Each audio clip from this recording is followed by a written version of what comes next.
I'm running a little bit behind schedule, so I'm going to try to keep this brief. Do you all remember back during the Clinton administration? You remember Bill Clinton, the last American president to balance a federal budget? You just remember him as blowjob guy.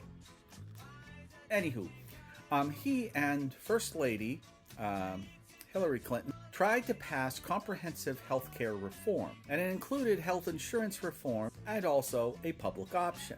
The healthcare insurance industry, which by the way, is not something that should exist, not as a profit-making venture, ran a series of attack ads featuring an elderly couple sitting at their table worrying about what this horrible health insurance reform package was going to mean for them.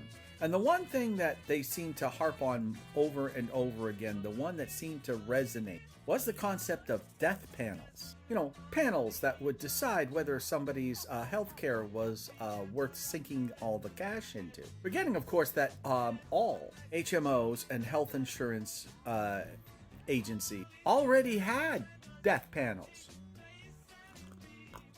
Didn't matter. Hurricane, freedom, Jesus, and capitalism, such stupid shit.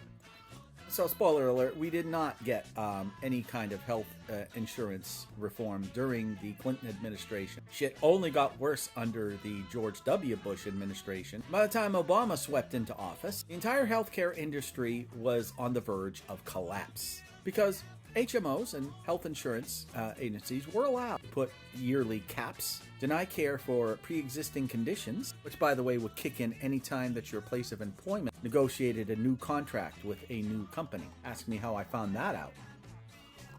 And kicking millions of Americans off of health insurance because it was profitable to do so. And healthcare providers were not able to absorb the overwhelming need of people with a lot of healthcare needs and no health insurance. So we got Obamacare. Not perfect, no public option, but it was the only thing that kept the entire system from collapsing under its own weight. I want you all to keep that in mind while Donnie Dotard McTreason and the entire healthcare industry are trying to go back to those days because it is profitable to do so.